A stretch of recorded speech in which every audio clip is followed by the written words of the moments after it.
smart solutions. Add-on desired. Welcome to Addod Solutions Current Affairs Program. I am Vikrant Reddy. CJI recuses himself from Andhra Telangana case. What is this case and why he recuses himself and what are the relevant areas here? Now first thing is principles of natural justice. Under this principles of natural justice,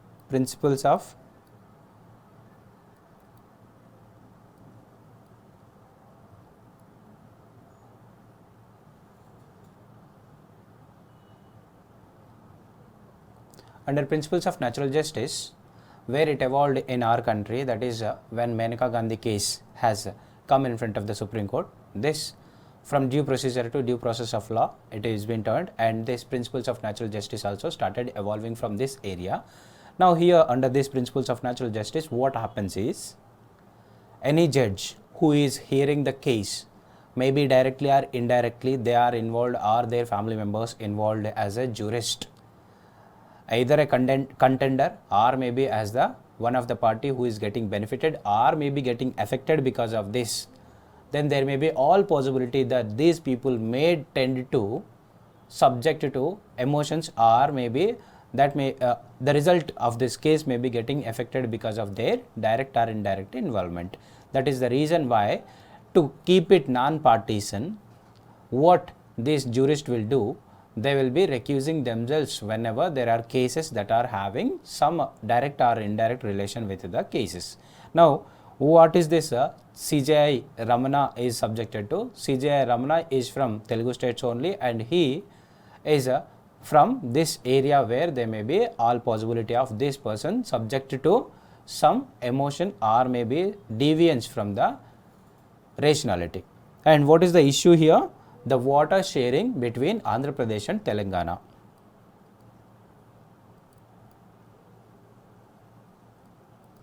Under 2014 Bifurcation Act. Now under 2014 Bifurcation Act, there is some amount of water being distributed among these two states, but now Telangana is trying to divert some water for the purpose of power generation, that is hydro power plant. Now this case is being referred to central government and Supreme Court by the Andhra Pradesh government. Then N.V. Ramana tried to mediate in between these two states, but whereas he is being from these states only, he just recused himself under the principles of natural justice. And where is it having some relevance in the constitution? Under Article 262, we have tribunals. 323A and B are related to administrative tribunals and other functionary tribunals, but these 262 is exclusively for the purpose of water sharing between the states.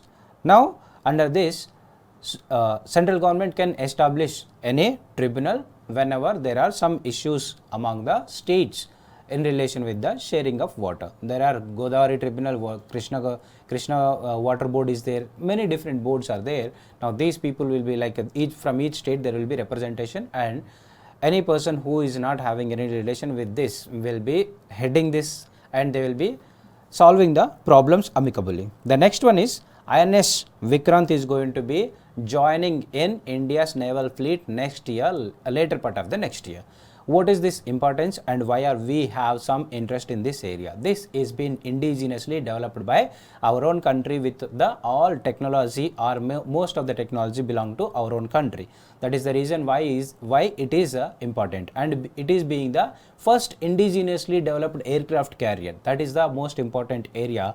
This can be a very potential question for the coming year prelims examination. And what is meant by indigenously developed? All the technology belong to our own country, or most of the crucial technology belong to our own country. That is the reason why it is very much important. And then next is, in Indian Ocean, the dynamics are quite high. China is trying to prove its hegemony by acquiring many different ports over here in this Indian Ocean, that is Hambantota in Sri Lanka, Gwadar port in Pakistan, and even now in Iran as well and Myanmar as well. Like most of the areas, it is encircling along the borders of Indian Ocean. Now in this situation, what it can do, Indian Ocean being the 70% of world trade area where it is causing the transit, if any disturbance in Indian Ocean will be leading to disturbance in the trade, smooth trade in the world. That is the reason why this place should be and must be peaceful, and there should not be any disturbance in this area. That is the reason why India is also trying to stabilize this area, and this Vikrant will be helping us to show our prowess in this indigenously developed Indian aircraft carrier. The next area is need viable alternatives to stubble burning. Now here there is a very relevant articles that are like necessary and relevant areas that we are supposed to focus. What is meant by stubble burning? First of all, stubble burning means when you harvest any crop, the remains on the land are difficult to be cleared off with the hands, and it will be taking too long, and it will be expensive too to remove all these like these stacks. Now apart from that, the areas where you have abundant amount of water, these people will be focused on producing most of 3 or 4 crops every year. So they wanted to expose the soil for sunlight to regenerate the soil, but here they are not getting that sufficient amount of time to expose the soil to the sunlight. Then what they do, for these two benefits, the farmer set this entire stack on fire, and this burning up of this stack is called as a stubble burning. What happens because of this? The thing is, areas that are practicing stubble burning are Punjab, Haryana, Western Uttar Pradesh. These are the major areas that are following. Now because of this, Delhi is getting polluted highly. Now this is also causing to PM 2.5 and PM 10 type of pollutants, and this is a serious threat to the people living over this area or surviving in this area. The study and the government has suggested that you are not supposed to burn this stubble, and then what are you supposed to do? When government come up with the idea of imposing fine if anyone is burning their stubble, you have to provide a solution before you try to punish anybody, then only it will be a successful model. Now what are the areas that you can focus? The thing is, you may have to provide a vehicle or a tractor or a machinery where it will be easily and cost effectively solving this problem by mixing this stack into the soil, so that will be helping as the manure for the soil. And this may be a very few people can afford, but most of the people cannot afford who are having a small land holding. What is meant by small land holding? People who are having 1 to 2 hectare of the land holding is called a small land holding, and most of 80% of our country farmers are small land holders only. In this situation, the small land holding people are not able to afford any technological machines which are much expensive. That is the reason why they choose the easy method. If you, being a government, make this equipment available as a community tool by making someone accountable for this, then definitely it will be helping. There are methods to solve this: in situ, ex situ and crop rotation. These are the methods where you can solve this problem. In situ means, as now just we have discussed, the technological advancements use this for the clearing of all this stubble or the stack that is remaining on the field. Now these are the machines where they will be just plowing it off, and that will be mixed into the soil itself. In situ means where it is and how it is. Ex situ means transporting it to somewhere else is called ex situ. Now how you will be doing this? You will be, some of the companies are involved and they are interested, as because this is going to be a manure or maybe some other use for the as fertilizer, natural fertilizer for the crops, or maybe some other things. That is the reason why some companies are interested to take it off, and you have to give incentivize those people who are trying to do this. Now crop rotation is, if you are regularly producing only paddy or only wheat or only some other crops, then this soil will be becoming very less productive. Then to improvise the productivity, what you have to do, you have to improve the quality of the soil. If you keep changing the crops, then what happens is the demand of the nutrients from the soil will be different for different crops. Then this will enrich the quality of the soil. So these are the problems. This problem will be solved by these solutions. As we have started discussing about the farmers' issues and pollution, there are another 3 areas where we can focus upon.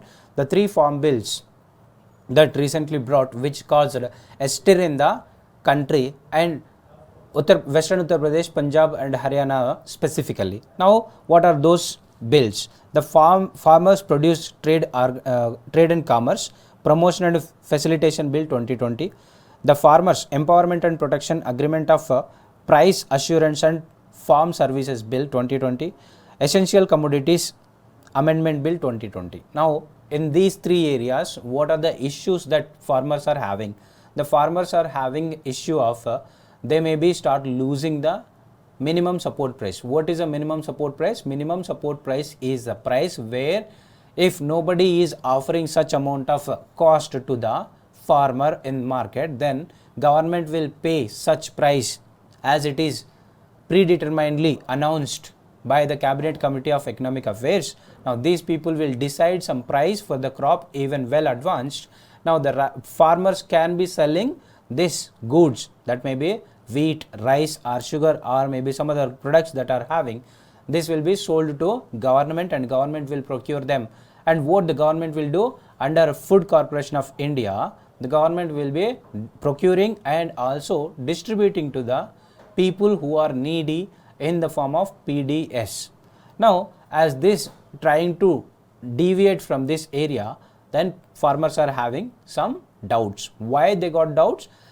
Here government is trying to create a functionary or the infrastructure where only the farmers will be coming and selling there in the market yard and there won't be any intermediaries in this area, and government will also be not there in the area. This is where it caused the tension in the farmers.